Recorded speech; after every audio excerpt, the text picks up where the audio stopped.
ami à Guy derrière. Un ami à Guy. Un ami tout le monde derrière.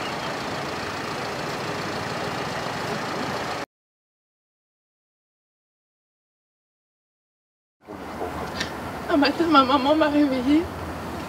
C'était un mercredi, je me rappelle. Et elle m'a dit: mais chérie, je ne veux pas te faire peur. Réveille-toi, on doit aller à l'hôpital parce que ta cousine, elle va pas bien, elle a eu un accident. Et sur le coup, j'ai cru que c'était pas un truc de grave, qu'elle a juste eu un accident de voiture et que voilà, on allait à l'hôpital pour la voir. Mais arrivant à l'hôpital, elle était déjà plus là, plus avec nous. Et l'histoire était d'autant plus choquante de comprendre en fait que c'était des policiers qui leur avaient barré la route et que c'était à cause d'eux qu'elle avait sauté de la moto et qu'elle avait atterri par terre et que en plus de ça on lui a pas apporté les premiers secours et qu'il y avait beaucoup de témoins qui avaient vu la scène et que malgré ça, tant d'années après, on n'a toujours aucune nouvelle, aucune justice qui est faite. Elle est plus là et nous on doit faire avec.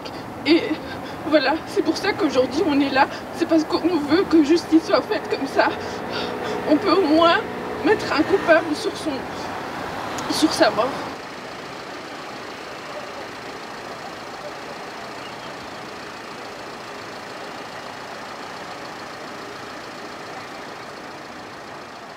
La police a tapé le numéro de la plaque de la moto. Ils ont eu comme nom Wassim Touami. Et donc, c'est là qu'ils ont décidé de faire la course-poursuite. Alors que pour un délit, un non-respect du code de la route, c'est une amende que vous recevez à la maison. Entre ici, la place Poulart, et la sortie du tunnel Bailly, si vous voyez, il y a énormément de caméras de surveillance. Eh bien, figurez-vous qu'on n'a eu aucune image. On est obligé de croire la police qui nous dit qu'ils allaient trop vite. Parce qu'on ne sait pas le prouver.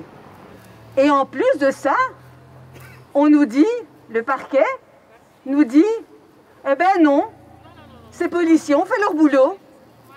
Ils ont fait du zèle, mais ils ont fait leur boulot. Ils ont tué 2 jeunes, mais ils ont fait leur boulot.